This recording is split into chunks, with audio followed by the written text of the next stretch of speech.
India's first organic ice cream ని taste చేయడానికి వచ్చేయండి. Organic creamery by iceberg. అందరికీ నమస్కారాలు.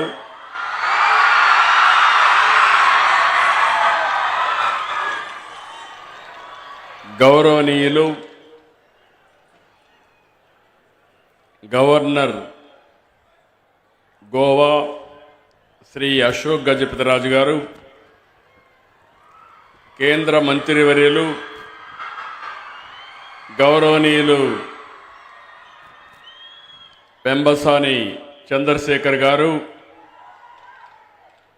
గౌరవనీయులు ఇప్పుడే మీ అందరి దగ్గర తెలుగు భాష కోసం ఇక్కడే 3 రోజులుంటూ ఈ కార్యక్రమాన్ని జయప్రదం చేయడానికి ప్రయత్నం చేస్తున్నటువంటి శాసనసభ అధిపతి అయ్యన్న పాత్రుడు గారు, గౌరవనీయులు former high court judge of Andhra Pradesh, ప్రస్తుతం chairman Telangana state police complaint authority Bolusu Shivashankar Rao గారు, గౌరవనీయులు గుంటూరు మేయర్ కోవెల్మూడి రవీంద్ర గారు, గౌరవ శాసనసభ్యులు మహమ్మద్ నజీర్ గారు,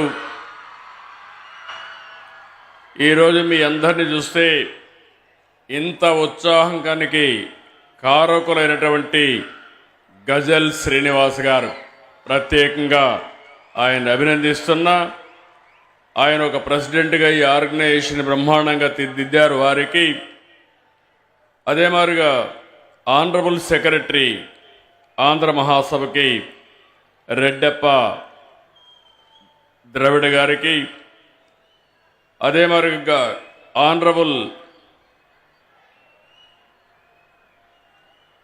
కన్వీనర్ ఆంధ్ర మహాసభకి రామచంద్రరాజు గారు, స్థానిక శాసనసభ్యురాలు గల్లా మాధవి గారు, రామాంజనేయులు గారు, ఈరోజు ఇంత ఉత్సాహంగా, మామూలుగా సినిమా ప్రోగ్రాం అంటే ఇంత ఉత్సాహం చూపిస్తారు, కానీ ఈరోజు మీరు చూస్తే 3వ ప్రపంచ తెలుగు మహాసభల కోసం ఎంత పెద్ద ఎత్తున తరలి వచ్చిన మీ అందరికీ మనస్ఫూర్తిగా అభినందనలు, ధన్యవాదాలు, మనస్ఫూర్తిగా కృతజ్ఞతలు.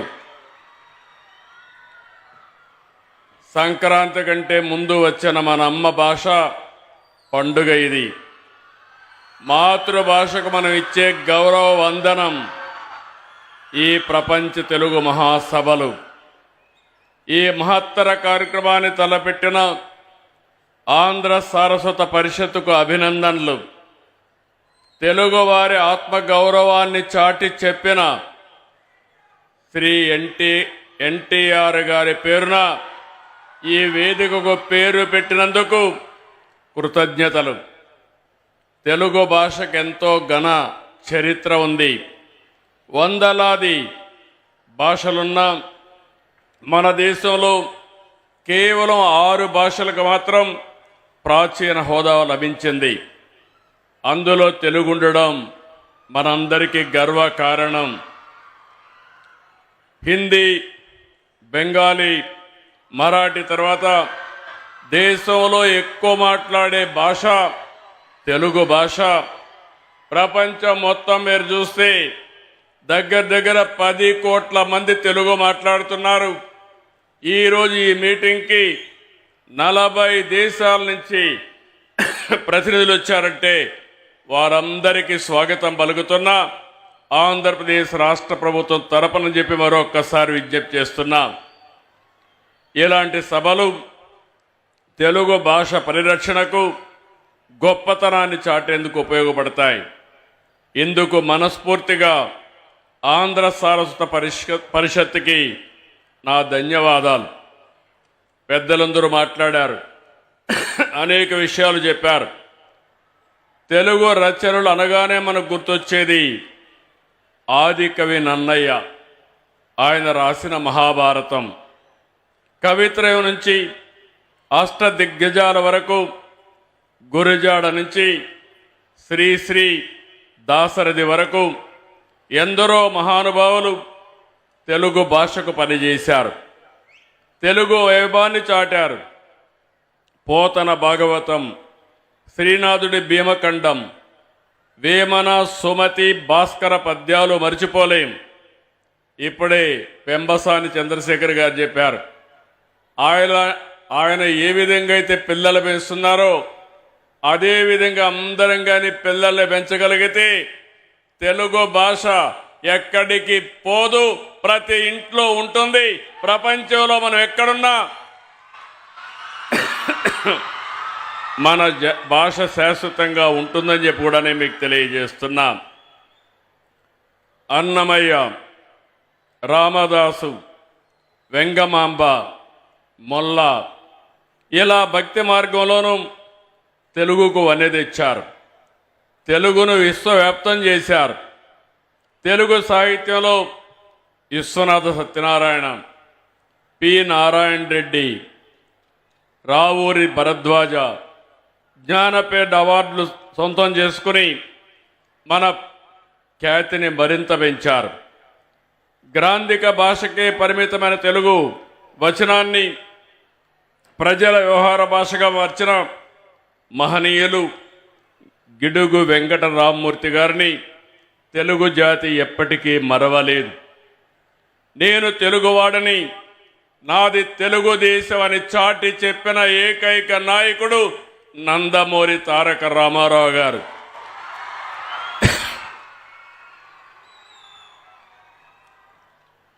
అప్పటి వరకు తెలుగు వారిని మదరాసీగా పిలుస్తూ ఉంటే, కాదు, తెలుగువారు ఒకరున్నారని, తెలుగువారి ఆత్మగౌరవాన్ని ప్రపంచానికి చాటి చెప్పిన ఏకైక నాయకుడు ఎన్టీఆర్ అని చెప్పి కూడా మరొక్కసారి గుర్తు చేస్తున్నా. దేశంలో మొట్టమొదటిసారిగా భాషా ప్రయుక్త రాష్ట్రాలు రావాలని, తెలుగు మాట్లాడే వారికి ఒక రాష్ట్రం ఉండాలని పోరాడిన వ్యక్తి, ప్రాణత్యాగం చేసి మనకు తెలుగు భాషకు ఒక రాష్ట్రాన్ని ఏర్పాటు చేసిన మహనీయుడు పొట్టి శ్రీరాముల్ని మరవలేమని మరొక్కసారి మీ అందరికీ విజ్ఞప్తి చేస్తున్నా. అదే సమయంలో ఆ రోజు ఆంధ్రప్రదేశ్, తెలంగాణ రెండు రాష్ట్రాలు కలవాలని ముఖ్యమంత్రిగా ఉన్నటువంటి బురుగుల రామకృష్ణరావు పదవికి త్యాగం చేసి తెలుగు జాతి ఐకమత్యం కోసం పోరాడిన వ్యక్తి. అలాంటి వ్యక్తిని మనం మరవలేమని చెప్పి కూడా నేను మీకు తెలియజేస్తున్నా. ఈనాడు పత్రిక ద్వారా తెలుగు భాషకు ఎనలేని సేవ అందించినటువంటి రామోజీరావు గారిని ఎవరు మరవలేం, జాతి మరవదని చెప్పి కూడా నేను మీకు తెలియజేస్తున్నా.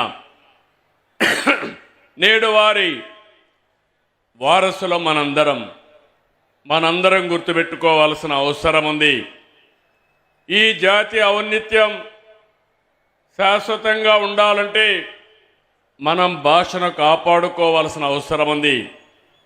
ఇంకో పక్క ఈ దేశం యొక్క దశ దిశ మార్చిన వ్యక్తి, ఆర్థిక సంస్కరణలు తీసుకొచ్చిన వ్యక్తి పివి నరసింహారావు గారు కూడా ఈ తెలుగు గడ్డ మీద పుట్టడం మన అదృష్టం అని చెప్పి మీ అందరికీ విజ్ఞప్తి చేస్తున్నారు.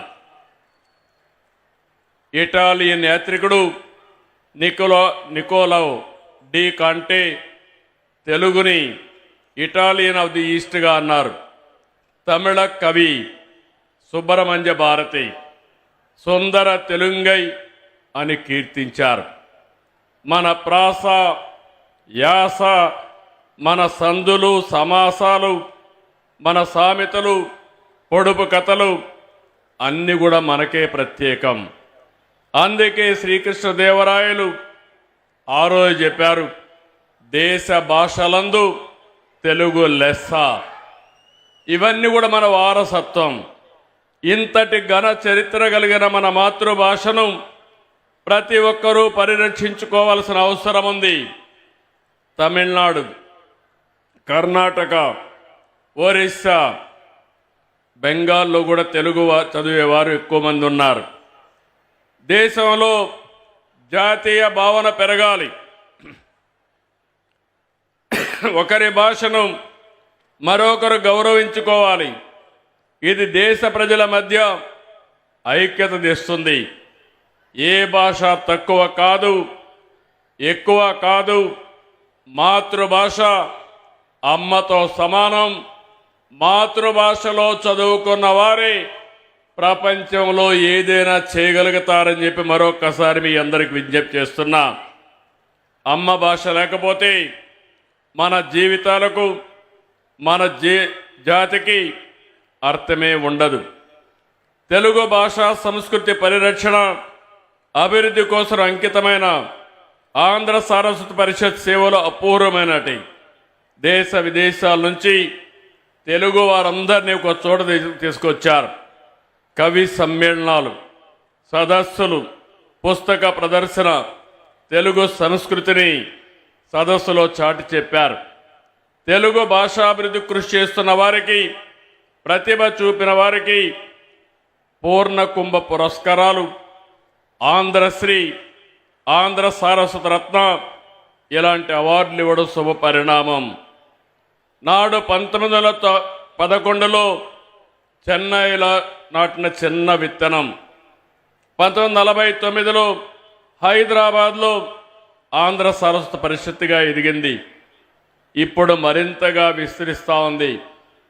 గజల్ శ్రీనివాస్, కదిమెళ్ల వరప్రసాద్, మేడికొండ శ్రీనివాస్, చక్రావధానుల రెడ్డప్ప లాంటి వారు 2017లో ఆంధ్ర సారస్వత పరిషత్తుకు మళ్ళీ ఊపిరిపోశారు. 2022లో భీమవరంలో, 24లో రాజమండ్రి, ఈసారి గుంటూరులో పెట్టారు. రాబోయే 27లో మారిషస్లో పెడుతున్నారు. వారిని మనస్ఫూర్తిగా అభినందిస్తున్నా. మీరు కోరుకున్నట్టు ఈ ప్రభుత్వం మీకు పూర్తిగా అండగా ఉంటాం, అన్ని విధాలా సహకరిస్తామని మరొకసారి మీకు హామీ ఇస్తున్నాం. హిందీ తర్వాత ఎక్కువ రాష్ట్రాల్లో ప్రజలు మాట్లాడే ఏకైక భాష తెలుగు. మాతృభాష మన మూలాలకు సంకేతం. ముందు మాతృభాష రాణిస్తే ఏ రంగంలోనైనా రాణిస్తాం. ఇంగ్లీష్ అవసరం, కానీ భాషను మరిచిపోతే మన వల్ల మనమే కోల్పోయినట్టు అవుతుంది. ఇంగ్లీష్ ఉపాధికి అవసరం. అయితే ఇప్పుడు ఇంత మునిపి చంద్రశేఖర్ గారు మాట్లాడినప్పుడు టెక్నాలజీ వల్ల ఈ భాష కనుమరుగైపోతున్నారు. కానీ నా ఉద్దేశం టెక్నాలజీ వల్ల ఈ భాషను కాపాడుకోవడానికి చాలా సులభం. రాబోయే రోజుల్లో ఇప్పుడు కొత్తగా యాప్లు వచ్చాయి. మీరు తెలుగులో మాట్లాడితే మీకు తెలుగులోనే సమాధానం ఇస్తాయి. ఏ బాధ లేదు. కనీసం టైప్ చేయడానికి తెలియని వాళ్ళు కూడా ఈ టెక్నాలజీ ఉపయోగించుకునే పరిస్థితి వస్తుంది. అలాంటి టెక్నాలజీలో మనం మనుగడ సాధించవలసిన అవసరం ఉందని చెప్పి కూడా నేను మీకు తెలియజేస్తున్నా. ఈరోజు పొట్టి శ్రీరాములు గారి పేరు మీద 85లోనే నందమూరి తారక రామారావు గారు తెలుగు యూనివర్సిటీ తీసుకొచ్చారు. విభజన తర్వాత రాజమండ్రిలో మళ్ళీ పొట్టి శ్రీరాములు తెలుగు విశ్వవిద్యాలయాన్ని ఏర్పాటు చేస్తున్నామని మీ అందరికీ విజ్ఞప్తి చేస్తున్నా. మన నాయకుల్ని మనం గౌరవించుకోవాలి. త్యాగాలు చేసిన త్యాగధనులను గుర్తుపెట్టుకుంటే అది స్ఫూర్తిదాయకంగా ఉంటుంది. ఈ సందర్భంగా నేను ఒకే ఒక విషయం మీ అందరికీ విజ్ఞప్తి చేస్తున్నాను. ఈరోజు నందమూరి తారక రామారావు గారు ఆత్మ గౌరవంతో ముందుకు పోయారు. తెలుగు జాతి ఉన్నంత వరకు గుర్తుపెట్టుకునే ఏకైక నాయకుడు నందమూరి తారక రామారావు గారు. ఇందులో అనుమానమే లేదు. ఎన్టీ రామారావు గారు ఆత్మ గౌరవాన్ని ప్రబోధిస్తే నేను వచ్చిన తర్వాత ఆత్మ గౌరవంతో సమానంగా ఆత్మవిశ్వాసంతో ముందు పోమని ఒక పిలుపిచ్చాను.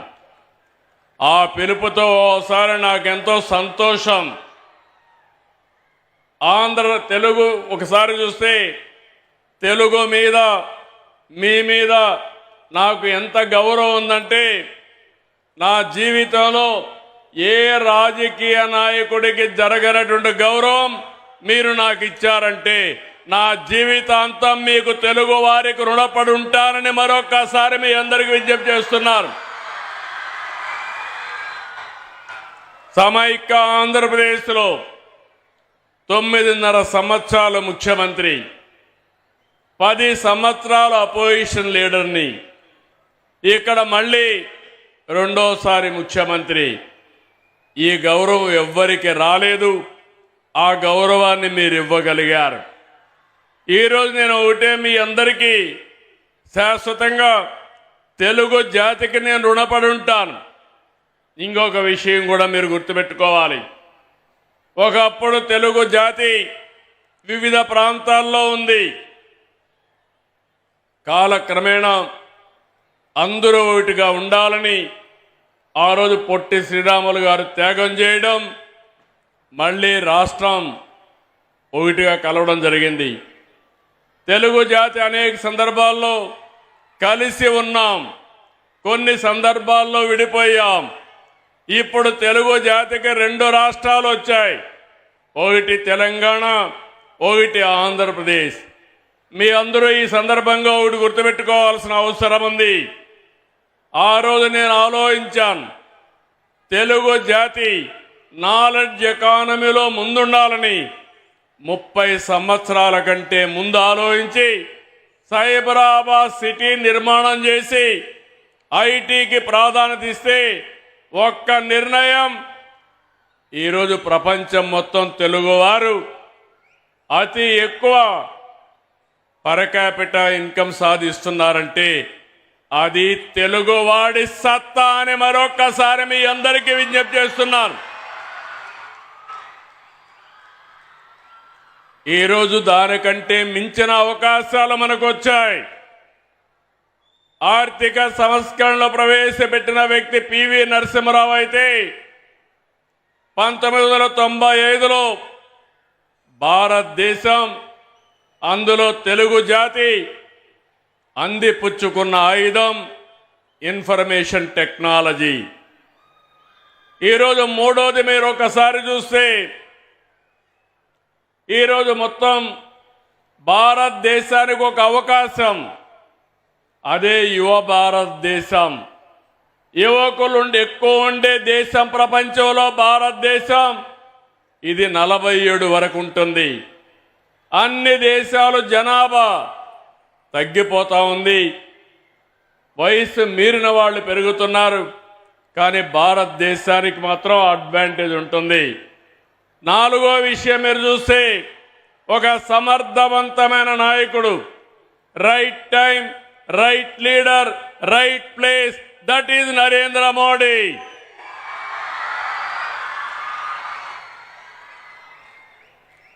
ప్రధానమంత్రి గారు వికసిత్ భారత్ పెట్టి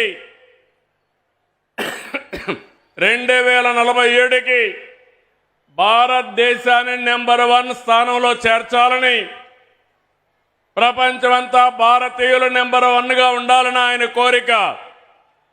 నేను దానికి పూర్తిగా మద్దతిస్తూనే ప్రపంచం మొత్తం అత్యంత శక్తివంతమైన జాతిగా తెలుగు జాతి ఉండాలనేది నా సంకల్పం. ఇది అసాధ్యం కాదు, ఇది సాధ్యం. ఇది జరగాలంటే మనలో ఐకమత్యం కూడా పెరగాల్సిన అవసరం ఉంది. ఈరోజు మనకు 2 రాష్ట్రాలున్నా తెలుగు మనకు మాతృభాష. కలిసుంటే ఎన్నో సమస్యలు పరిష్కారం చేసుకుంటూ ముందుకు పోయే పరిస్థితి వస్తుంది. నేను ముందే చెప్పాను, 30 ఏళ్లకు మునుపు ఎన్టీ రామారావు గారు ముఖ్యమంత్రి అయిన తర్వాతనే నాగార్ సాగర్లో ఉండే ఏదైతే కృష్ణా జలాల్ని ఆ రోజు ఆంధ్రప్రదేశ్కు ఉపయోగించుకోవాలని ఒక పక్క ఎస్ఎల్బీసీ తీసుకొచ్చి ఇంకో పక్క ఎస్ఆర్బీసీ తీసుకొచ్చి సాగునీటికి దారి చూపించిన ఏకైక నాయకుడు నందమూరి తారక రామారావు గారు. ఆ తర్వాత మీరు ఒక్కసారి చూస్తే నేను కల్వకుర్తి లిఫ్ట్ ఇరిగేషన్ కానీ, ఏఎంఆర్ ఎత్తిపోతుగల పథకం కానీ, నెట్టింపాడు కానీ ఇవన్నీ కూడా పూర్తి చేశాం కృష్ణా పైన తెలంగాణ ప్రాంతంలో. ఇంకో పక్క కృష్ణా డెల్టా మోడర్నైజేషన్ పేరుతో 20 టీఎంసీ నీళ్లు పొదుపు చేసి ఆ నీటిని తెలంగాణకు కేటాయించి భీమా లిఫ్ట్ ఇరిగేషన్ కూడా పూర్తి చేశాం. ఇంకో పక్క మీరు చూస్తే గోదావరి నదిపై గుప్తా, ఆలీసాగర్, ఇంకో పక్క దేవాదులు ఎత్తిపోతు పథకాలు కూడా చేపట్టాం. ఆంధ్ర ప్రాంతంలో చేగల్నాడు, పుష్కర, తాటిపూడి ఇలాంటి లిఫ్ట్ ఇరిగేషన్లు తీసుకొచ్చాం. 2014లో పట్టిసీమ ప్రాజెక్టుతో కృష్ణా డెల్టాకు నీరు తీసుకొచ్చాం. ఆంధ్రప్రదేశ్ కలిసి ఉన్నప్పుడు హైదరాబాద్ని ఒక నాలెడ్జ్ ఎకానమీగా తయారు చేసేసరికి మనం ఫౌండేషన్ ఇస్తే, విభజన జరిగిన తర్వాత హైదరాబాద్ తెలంగాణకు వెళ్ళిందని కొత్త రాజధాని అమరావతి, అదే సమయంలో పోలవరానికి మన చట్టంలో ప్రత్యేక నిధులు, ప్రత్యేకమైన హక్కు కల్పించే పరిస్థితికి వచ్చారు. ఈరోజు నేను మీ అందరికీ ఒకటి హామీ ఇస్తున్నాను. చరిత్రలో కొంతమందికి కొన్ని అవకాశాలు వస్తాయి. ఆ రోజు సైబరాబాద్ ద్వారా హైదరాబాద్ నగరాన్ని ప్రపంచ పట్టణంలో పెట్టాం. ఈరోజు అమరావతి మళ్లీ కట్టి, అమరావతి దేవతల రాజధాని, అమరావతి ప్రజా రాజధాని ఈ అమరావతి.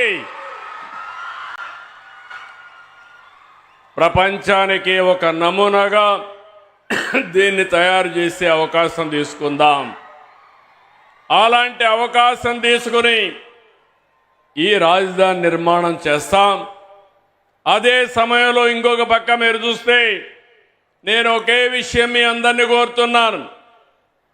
పోయిన సంవత్సరం దగ్గర 6,282 టీఎంసీ నీళ్లు గోదావరి, కృష్ణాలో సముద్రంలోకి వెళ్ళాయి.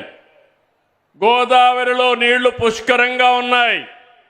అందుకే మీరు చూసినప్పుడు నేను ఎప్పుడు కూడా గోదావరి నీళ్లు వాడుకుంటే ఎప్పుడు నేను అడ్డు చెప్పలేదు. విభజన తర్వాత కాళేశ్వరం ప్రాజెక్టు కట్టినప్పుడు గోదావరి పైన ఎన్ని ప్రాజెక్టులు కట్టినా పర్వాలేదు, మనకు నీళ్లు వస్తాయనే ఉద్దేశంతో నేను ముందుకెళ్ళాను. గడిచిన 40 సంవత్సరాల్లో 3,000 టీఎంసీ నీళ్లు గోదావరి నుంచి సముద్రం లేకపోతున్నాయి. పోలవరం ప్రాజెక్టు పూర్తవుతుంది. కృష్ణా గోదావరి అనుసంధానం జరుగుతుంది. నా జీవితంలో ఒకటే కోరిక, ప్రపంచంలో తక్కువ నీటి వినియోగం చేసే దేశం భారతదేశం. ఎన్నో సంవత్సరాలుగా పోరాడుతున్నా, ఎన్నో సంవత్సరాలుగా ప్రయత్నం చేస్తున్నా, గంగా కావేరి కలవాలి, దేశంలో నీటి సమస్య పూర్తిగా పరిష్కారం కావాలనేది నా అభీష్టమని మరొక్కసారి మీ అందరికీ విజ్ఞప్తి చేస్తున్నాను. అదే సమయంలో ఆంధ్రప్రదేశ్లో ఉండే నదులన్నీ కలపాలి. తెలంగాణలో గోదావరి నీళ్లు కూడా వాడుకోవాల్సిన అవసరం ఉంటే వాడుకోవాలి. తెలుగు రాష్ట్రాల మధ్య విద్వేషాలు కాదు, సమైక్యత అవసరం. ఒకరినొకరు అర్థం చేసుకోవాల్సిన అవసరం ఉంది. అందరం కలిసి ముందుకు పోవాల్సిన అవసరం ఉంది. ఎంతోమంది త్యాగాలు చేశారు. ఇది రాజకీయ వేదిక కాదు కాబట్టి నేను అన్ని విషయాలు మాట్లాడను. ఐక్యత వరకే ఇక్కడ మాట్లాడతాను. మిగిలిన విషయాలన్నీ బయట చెప్తాను. కానీ నా జీవితాశయం ఒకటి, నీటి విషయంలో కానీ సహకారంలో కానీ తెలుగు వారందరూ కలిసి ఉండాలి. ప్రపంచంలో ఎక్కడున్నా మనల్ని గుర్తించేది ఏకైక భాష, అది తెలుగు భాష.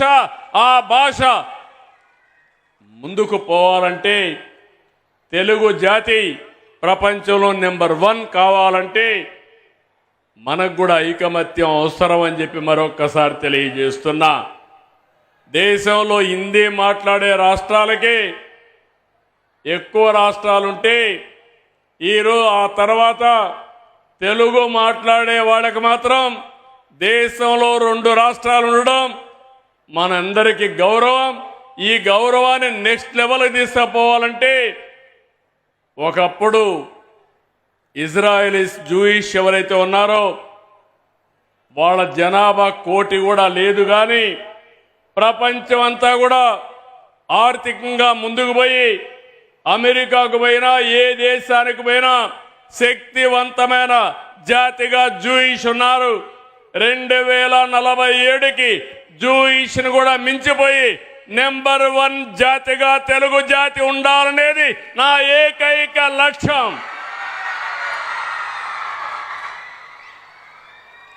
అందులో ఈరోజు ఇక్కడుండే మన మిత్రులందరూ ఇక్కడ ఉన్నారు. వారందరినీ అభినందిస్తున్న 3వ ప్రపంచ తెలుగు మహాసభలు. ఈ సభల్ని నిర్వహించినటువంటి ఆర్గనైజేషన్ని మనస్ఫూర్తిగా అభినందిస్తూ ఇప్పుడే కొన్ని విషయాలు మాట్లాడారు.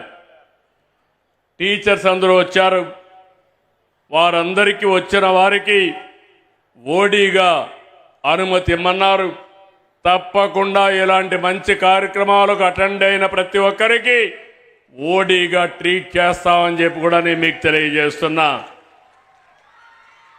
ఇంకో పక్కన ఇప్పుడే మన మిత్రులైనటువంటి అయ్యన్న పాత్రుడు గారు, శ్రీనివాస్ గారు కొన్ని విషయాలు చెప్పారు. ఆ విషయాలను చూసినప్పుడు శ్రీనివాస్ గారు అయితే చాలా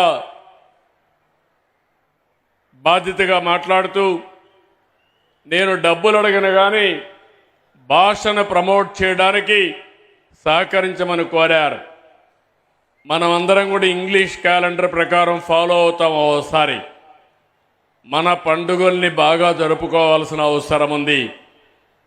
ఒకప్పుడు అందరం సిటీలకే పరిమితమయ్యేవారం. ఒక సింపుల్ నిర్ణయం, మా మిస్సెస్ అయితే లేదు మనం ఎప్పుడు ఇక్కడే ఉంటాం, సంక్రాంతికి విధిగా అందరం ఊరికి వెళ్ళాలి, మనం అందరికి ఊరికెళ్ళి వేరే వాళ్ళకు ఆదర్శంగా ఉండాలని గడచిన 20 సంవత్సరాలుగా సంక్రాంతి వస్తే మా బంధువులంతా కలిసి నారావారిపల్లికి వెళ్తాం. ఈ సంవత్సరం కూడా నారావారిపల్లికి వెళ్తున్నామని చెప్పి నేను మీ అందరికీ తెలియజేస్తున్నా. దీనివల్ల సంక్రాంతి కోసం ఇప్పటి నుంచే ప్రిపరేషన్లు ప్రారంభించి సిటీలో ఉండే వాళ్ళందరూ పల్లె బాట పట్టే పరిస్థితికి వచ్చారు. మనం ఒక ఆదర్శంగా ఉంటే మిగిలిన వాళ్ళకు కూడా ఇది అవుతుంది. మనం తెలుగు పండుగలను జరుపుకోవాలి, భారతీయ సంస్కృతిని కాపాడుకోవాలి, కళాకారులను ప్రోత్సహించాలి. తప్పకుండా భవిష్యత్తులో ఒకటే హామీ ఇస్తున్నా, నాటకాలు కానీ పద్యాలు కానీ కవులను కానీ మన వారసత్వ సంపద అయినటువంటి కల్చరల్ సంపదని కాపాడుకుంటాం. ఈరోజు ఒక్క విషయం మీరు గుర్తుపెట్టుకోవాలి, చాలా దేశాలు ఉన్నాయి. అన్ని దేశాల కంటే ఇండియన్ కల్చర్ చాలా గొప్పది. ఈరోజు మనం వేరే రిలీజియన్స్లో చూస్తున్నాం, వేరే దేశంలో చూస్తున్నాం. తండ్రి కొడుకు అప్పిస్తాడు, కొడుకు తండ్రికి అప్పిస్తారు, విడాకులు వాళ్ళు స్వేచ్ఛగా ఇచ్చుకునే పరిస్థితి వస్తారు. కానీ మనం అందరం సాంప్రదాయ ప్రకారం పెళ్ళి అనేది మనం చేసుకునేది కాదు, స్వర్గంలో జరిగింది, ఎప్పుడో నిర్ణయమైంది.